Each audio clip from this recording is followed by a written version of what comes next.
आज बिहार चुनाव के लिए बड़ा दिन है और वो इसलिए क्योंकि जिन 71 सीटों पर पहले दौर का मतदान 28 नवंबर को होना है, उसके लिए चुनाव प्रचार का आज आखिरी दिन है और आज सभी ने अपनी पूरी ताकत झोंक दी है। एक तरफ विपक्ष हमलावर है तो दूसरी तरफ नीतीश कुमार भी अपने तरीके से बातों को आगे ले जा रहे हैं। वो भी तमतमाए हुए हैं और विपक्ष पर जबरदस्त प्रहार पर प्रहार कर रहे हैं। सुरक्षा के इंतजाम भी पूरे राज्य में इन 71 सीटों पर कुछ इस अंदाज में की गई है कि कोरोना के इस काल में किस तरह से वोटिंग हो, इन सब का ख्याल हो। और इसी के साथ जो कोरोना के लक्षण वाले लोग हैं वो भी किट पहनकर आखिर में वोटिंग कर पाएंगे। पहले अपनी इस रिपोर्ट के साथ शुरुआत करते हैं जिससे आप समझ पाएंगे कि ये चुनावी घमासान कैसे अपने चरम पर आज पहुंचा है। फिर आपको लिए चलेंगे अपने तमाम सहयोगियों के पास जो बिहार के अलग अलग हिस्सों से हमारे साथ जुड़ रहे हैं।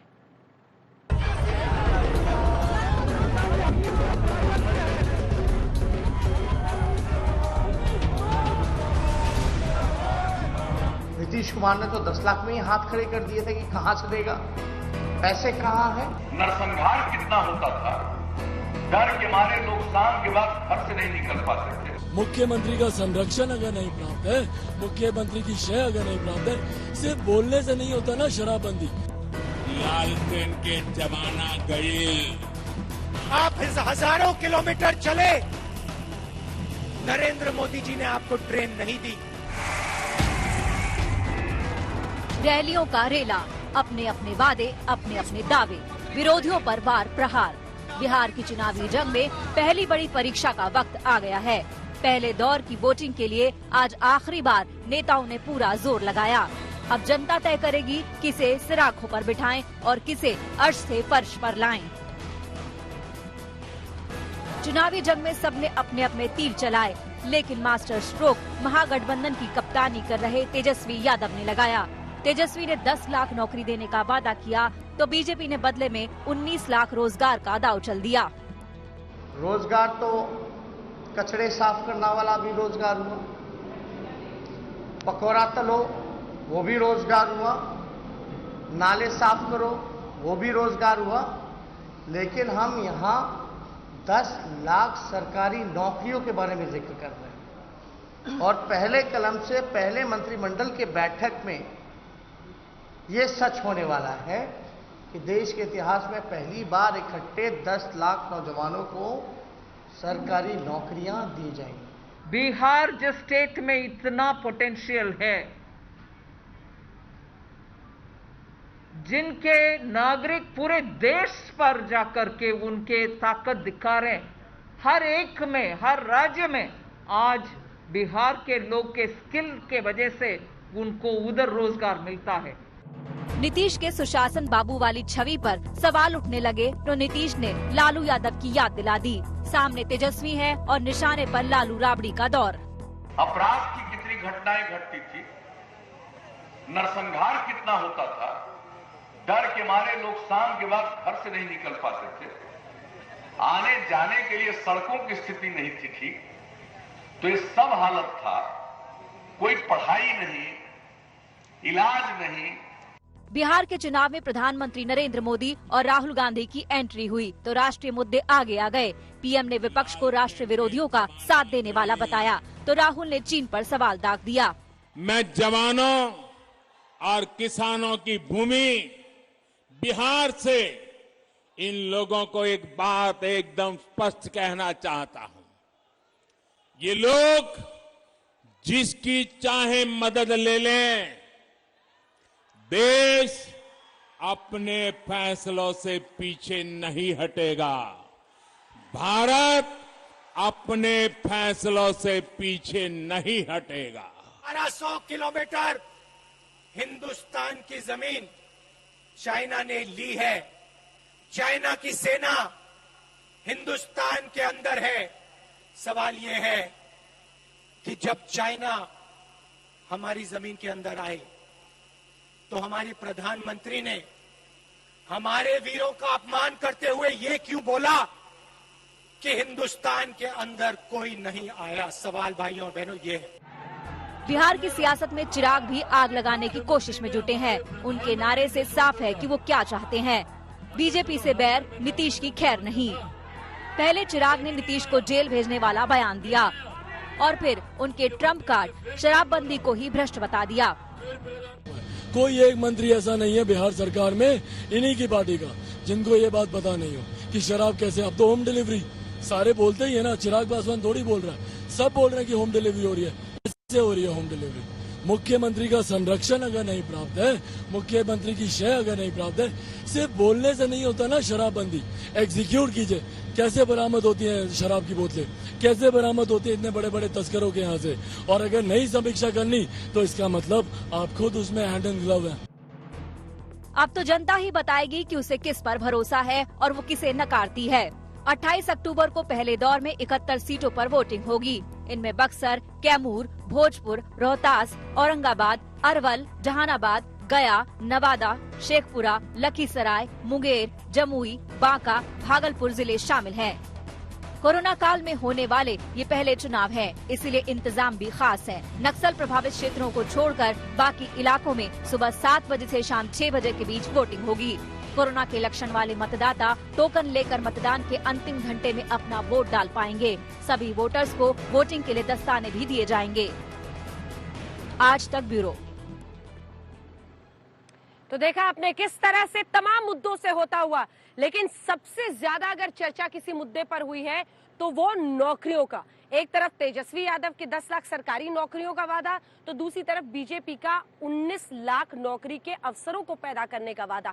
घमासान दोनों तरफ से है। ये मुद्दा शराबबंदी से लेकर हर चीज पर अब पहुंच रहा है। महंगाई को भी लेकर आज मुद्दा बना, जब प्याज की माला पहनकर निकले तेजस्वी यादव। हमारे साथ तमाम सहयोगी, हमारे सुजीत झा हमारे सहयोगी इस वक्त पटना से हमारे साथ जुड़ रहे हैं, हिमांशु मिश्रा हमारे सहयोगी हमारे साथ जुड़ रहे हैं और कुणाल कुमार हमारे सहयोगी दरभंगा से हमारे साथ जुड़ रहे हैं। सुजीत, आपके साथ शुरुआत करते हुए, प्याज की माला पहनकर निकले तेजस्वी यादव, क्या महंगाई इस बार मुद्दा बन पाएगा? शराबबंदी पर चिराग पासवान फोकस कर रहे हैं, नौकरियों का मुद्दा पहले ही शुरू से एक तरह से चरम पर, और वो मैनिफेस्टो या फिर जो डॉक्यूमेंट है वो बीजेपी का, उसमें भी उन्होंने उसको रखा है।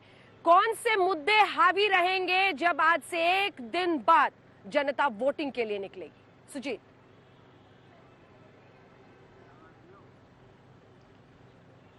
देखिए अंजना, जहाँ तक बेरोजगारी का सवाल है, वाकई ये मुद्दा है बिहार में। और ख़ास तौर पर हम बात करें कि कोरोना काल में जो लॉकडाउन हुआ उसमें बहुत सारे लोग जो देश के विभिन्न भागों में काम करते थे उनको लौट कर आना पड़ा बिहार।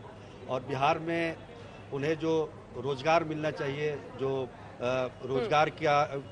रोज़गार मिलना चाहिए वो मिला नहीं। सरकार ने दावे भी किए थे उस समय, उन्होंने ये भी कराया था कि किसको किस तरह का रोज़गार दिया जाए, तो आगे बात बढ़ी नहीं क्योंकि चुनाव आ गया बाद में। और हालांकि मनरेगा के तहत बहुत सारे लोगों को रोज़गार देने का दावा किया गया, लेकिन हम जहाँ जहाँ गांव-गांव में घूमते हैं वहाँ बेरोजगारी की समस्या सबसे ज़्यादा होती है। और जाहिर तौर पर अगर बेरोजगारी है और उस पर महंगाई इतनी बढ़ गई है, आपका प्याज की कीमत इतनी ऊंची है, आलू काफ़ी ऊंचे दामों में बिक रहा है, तो ऐसे में तो निश्चित तौर पर आम जनता को ये प्रभावित करती है और ये सारे मुद्दे होते हैं। लेकिन होता क्या है असल में अंजना, कि बिहार है ये, बिहार में अंत में वो जातीय गोलबंदी पर सारा कुछ मामला सिमट जाता है। और जो जिसके पक्ष में अपना मन बना चुका होता है कि वो किसको वोट डालना है उसको। ठीक है, इस बार मामला आमने सामने का था और हर बार रहता है एनडीए और महागठबंधन के बीच में, लेकिन इस बार चिराग पासवान के आ जाने से कुछ सेक्शन ऑफ जो लोग हैं उनको लगता है कि एक विकल्प के तौर पर, हालांकि उसमें ज़्यादा कुछ फायदा होता दिख नहीं रहा है। लेकिन ये सारे मुद्दे तो होते हैं, लेकिन अंत में वही मामला जातिवाद पर आकर सिमट जाता है। अंजना।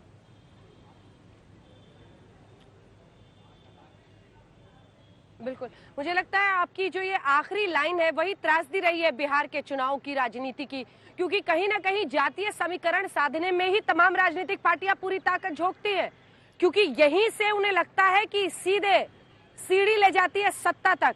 हिमांशु मिश्रा, मैं आपके पास आऊंगी इसके बाद, और आपके पास भी कुमार कुणाल। अलग अलग सीटों पर भी चर्चा होगी, कौन कौन सा फैक्टर, कुशवाहा फैक्टर कितना है, चिराग पासवान फैक्टर कैसा है, महागठबंधन में क्या ये जो इस बार हम देख रहे हैं मुकेश साहनी और जीतन राम मांझी का एनडीए में जुड़ना, वो क्या एलजेपी के निकलने की भरपाई कर पाएगा।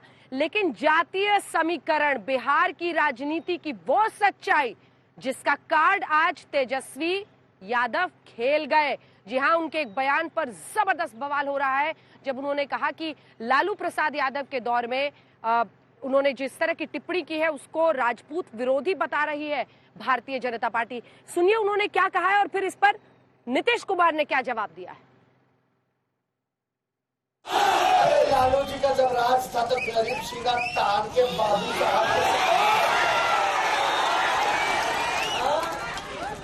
लेकिन सब लोगों को हम साथ लेंगे। जो काम करेगा कर्मचारी सम्मान मिलेगा, जो गलत काम करेगा सजा मिलेगा।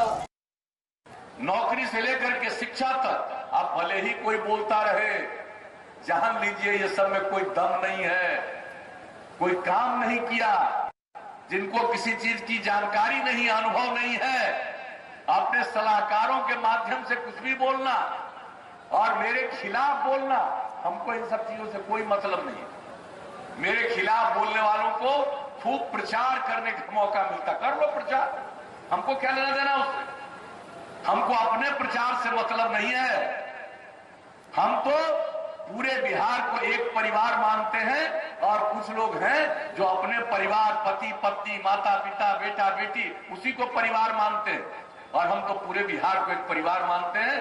पूरे बिहार की सेवा करना और किसी भी पक्ष की उपेक्षा नहीं करना। तो जाति के कार्ड पर परिवार वाले मुद्दे पर नीतीश कुमार ने जवाब दिया है। जी हाँ, हिमांशु मिश्रा विपक्ष हमलावर है, नीतीश तमतमाए हुए हैं, लेकिन इन सब के बीच बिहार की राजनीति की कहानी इतनी है कि लालू प्रसाद यादव का जंगल राज बीजेपी याद कराना चाहती है। इसी पर जाति कार्ड खेल गए तेजस्वी यादव। उन्होंने कहा कि वो क्यों ना याद दिलाया जाए, जो उन्होंने जिस तरह से इसको रखा है, ये पूरा जाति का मामला आखिरी के दिन प्रचार के 71 सीटों से पहले उन्होंने खेल दिया है। हिमांशु, देखिए बिल्कुल जातिगत मामला जो है वो तेजस्वी यादव की तरफ से खेला गया है और अब बीजेपी इसको बड़ा मुद्दा बनाना चाहती है और बीजेपी जानती है कि इस बार जो है बॉल उनके पाले में आई है और इसको किस तरीके से कैच किया जाए और तेजस्वी यादव के खिलाफ जो है माहौल बनाया जाए, क्योंकि अभी तक पूरी तरीके से देखा जाए तो बीजेपी और जेडीयू तेजस्वी यादव के खिलाफ बहुत कुछ कर नहीं पाई थी और तेजस्वी यादव पूरी तरीके से प्रचार में बहुत आगे निकल गए थे। लेकिन अब बीजेपी के हाथ में मौका लगा और बीजेपी इस मौके को हाथ से नहीं जाने देना चाहती है। याद कीजिए पिछली बार संघ प्रमुख मोहन भागवत की तरफ से एक स्टेटमेंट आया था आरक्षण को लेकर और लालू यादव उसको लेकर पूरी तरीके से घूमे थे और चुनाव जो है पूरी तरीके से पलट गया था और पहले फेज से यह साबित हो गया था कि जो महागठबंधन है वो आगे जा रहा है। नीतीश कुमार ने यह भी कहा कि तेजस्वी यादव को कोई एक्सपीरियंस नहीं है, लेकिन नीतीश कुमार ये कहते हुए शायद अंजना भूल जाते हैं कि 2015 में जब महागठबंधन की सरकार बनी थी तो यही तेजस्वी यादव मुख्यमंत्री के उप मुख्यमंत्री के तौर पे नीतीश कुमार के साथ में थे, तो 2.5 साल का एक्सपीरियंस तो उनके पास भी है सत्ता चलाने का। उन्होंने भी देखा है कैबिनेट की बैठकों में किस तरीके से फैसले होते हैं। लेकिन सबसे बड़ी बात यह है कि बीजेपी इस मुद्दे को उछालना चाहती है और चाहती है कि इसका पॉलिटिकली फायदा लिया जाए। और ये बात सुजीत भी कह रहे थे कि बिहार में अंतिम आते आते जो है पूरा चुनाव जो है वो जातिगत मामले पे आ जाता है, चाहे वो आरक्षण का हो या इससे पहले हमने देखा हो महादलित का इशू बना के 2010 में नीतीश कुमार जीत गए थे और 2015 में आरक्षण के मुद्दे के ऊपर जो है लालू यादव और नीतीश कुमार सवार होकर महागठबंधन की इतनी बड़ी जीत हुई थी जिसको बीजेपी ने बहुत लंबे डाइजेस्ट करना उनके लिए मुश्किल हो गया था। अंजना, चुनाव प्रचार का आखिरी दिन, पहले दौर के 71 सीटों में मतदान के लिए जो कि 28 को यानी परसों होना है। लेकिन बिहार की राजनीति, इसको समझने के लिए आपको हर सीट पर देखना पड़ेगा कैसे जातीय समीकरणों की भट्टी में पककर मुद्दे बाहर आते हैं और उसी हिसाब से लोग वोटिंग करते हैं। ये यहाँ की पॉलिटिक्स की ऐसी सच्चाई है जिससे कोई भी इनकार नहीं कर सकता है। लेकिन ये भी एक सच्चाई है कि कई मुद्दे इस बार, खास तौर पर नौकरियों का मुद्दा, और ये वाकई अच्छी बात है कि नौकरियों का मुद्दा इस बार बिहार की चुनावी राजनीति में सेंटर में, केंद्र में, फोकस में आया है। लेकिन इसी के साथ मुद्दा शराबबंदी का भी है और तीखे प्रहार एक दूसरे पर तमाम पार्टियां कर रही हैं। विपक्ष हमलावर है तो इधर चिराग पासवान अलग तरीके से प्रहार कर रहे हैं नीतीश कुमार पर। उन्होंने यहां तक कह दिया कि वो सत्ता में आए तो जेल में जाना पड़ेगा। शराबबंदी के मुद्दे पर, हर मुद्दे पर घेर रहे हैं नीतीश कुमार।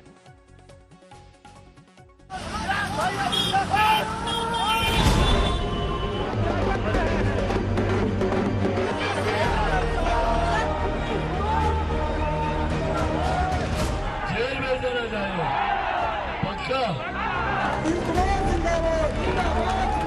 हमारे खिलाफ अभियान चलाता है। महत्वाकांक्षाओं को लगाम दीजिए, नहीं तो कहीं के आप कहीं रहेंगे ऐसा जनता जनादेश दे देगी। और इतनी महिलाएं दिखेंगी। बिहार के चुनावी घमासान में जुबान तीखी होती जा रही है। युवा विरोधी सोच है मुख्यमंत्री की। बयानों के तीर भेदने लगे हैं। अब तो बिहार की लड़ाई जेल तक आ गई है। जांच करवाई जाएगी और सबको जेल भेजा जाएगा। वो तुम 8-10 आदमी और यहाँ हजारों लोग हैं।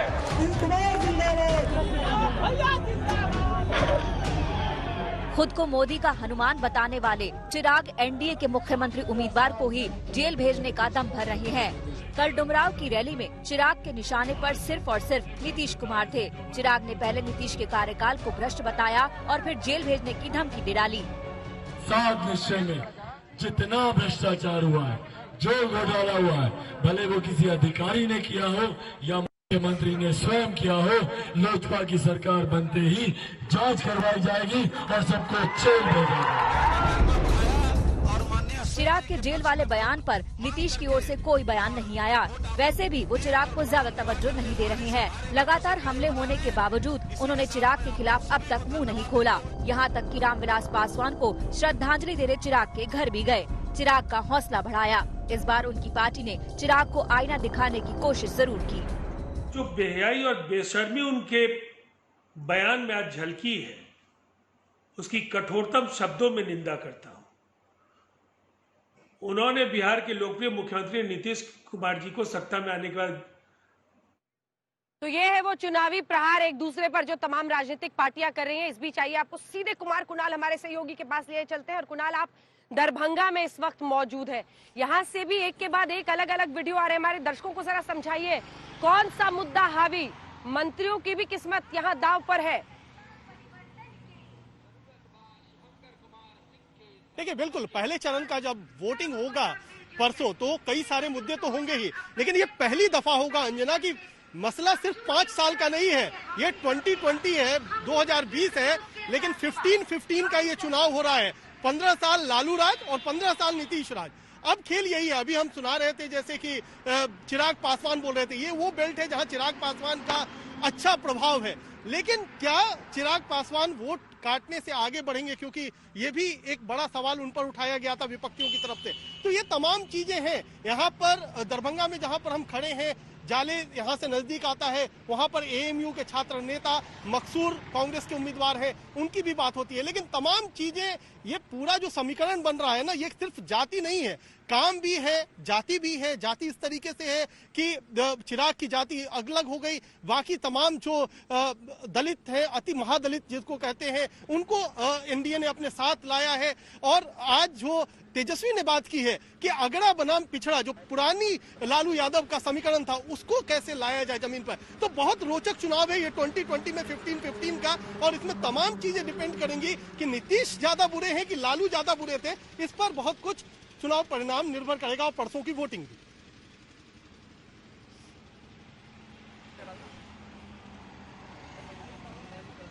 बिल्कुल। और कुणाल, ये तमाम ऐसे मुद्दे हैं जो अब आखिरी दौर में, जैसा हमने अपने सर्वे में दिखाया था, इस बार 10% लोग ऐसे थे, 10 से 14, जो अभी भी फेंस सिटर्स जिन्हें कहा जाता है, जो मन बना रहे थे, वो इन तमाम मुद्दों को देखेंगे। और ये खास टेलीकास्ट आज तक का भी देख रहे होंगे, क्योंकि हम हर पक्ष की बात सामने रख रहे हैं, किस तरह से मुद्दा आगे बढ़ रहा है वो दिखा रहे हैं।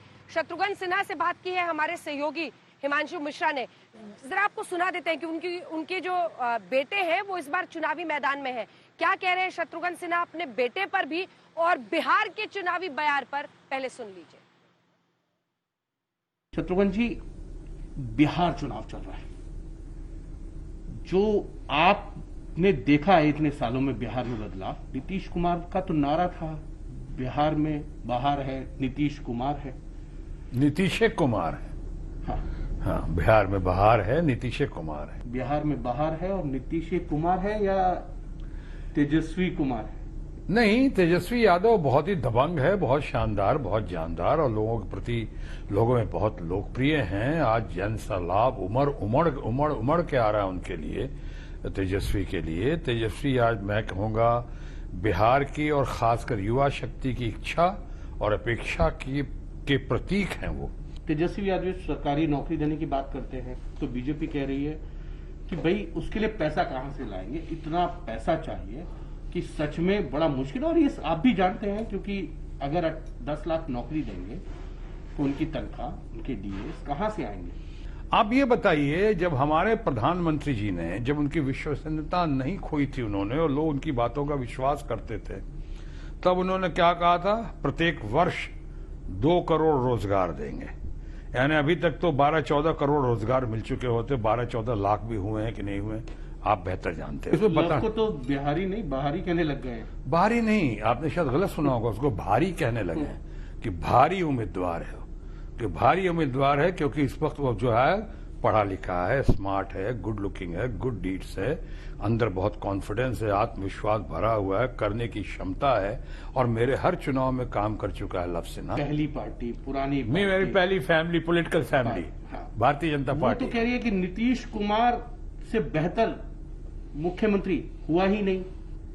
वो कह रहे हैं कि नीतीश कुमार ही अगले मुख्यमंत्री होंगे। बीजेपी कह रही है चाहे सीटें कम आ जाएं, लेकिन मुख्यमंत्री नीतीश कुमार है। वो कह रहे हैं। अभी तो ये भी हो सकता है कुछ लोग जो ऐसा कर रहे हैं उनका यही एक्सप्रेशन जो है उससे आप तुलना कर सकते हैं कि खिसियाई बिल्ली खंबा उखाड़े। शत्रुघ्न सिन्हा, बहुत पुरानी बात नहीं है, पिछले लोकसभा चुनाव में जब वो प्रत्याशी थे यहाँ से, तो मैंने भी उनका इंटरव्यू किया था, लेकिन उस वक्त किस तरह की बयार और हवा चली थी वो अच्छी तरह से जानते हैं। हालांकि इस बार तेजस्वी यादव की खूब प्रशंसा करते हुए सुजीत झा, ये पूरा मामला जो है इस बार यही कहा जा सकता है, कोई भी जिसने बिहार कवरेज की है इस बार किसी भी जगह पर, टक्कर जबरदस्त है।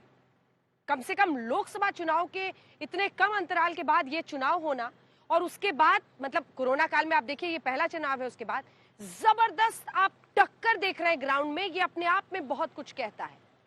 सुजीत। हाँ अंजना, ये आप कह सकती हैं कि चुनाव घोषणा से पहले और चुनाव घोषित होने के बाद की परिस्थितियों में बदलाव आया है, निश्चित रूप से बदलाव आया है और तेजस्वी यादव मजबूत हुए हैं।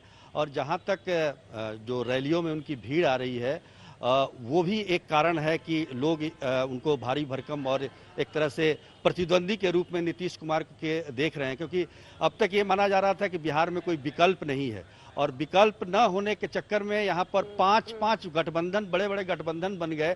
पहले तो एनडीए और महागठबंधन के बीच ही मुकाबला था, और 3 और नए गठबंधन है, 3 और नए चेहरे हैं आपके पास मुख्यमंत्री के, जिसमें उपेंद्र कुशवाहा भी हैं, पप्पू यादव भी हैं, तमाम लोग हैं,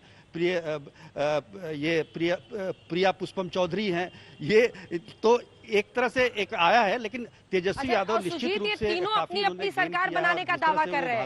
उपेंद्र कुशवाहा कहते हैं उनकी अलायंस की सरकार बनेगी, चिराग पासवान कहते हैं उनकी पार्टी की सरकार बनेगी। बिल्कुल।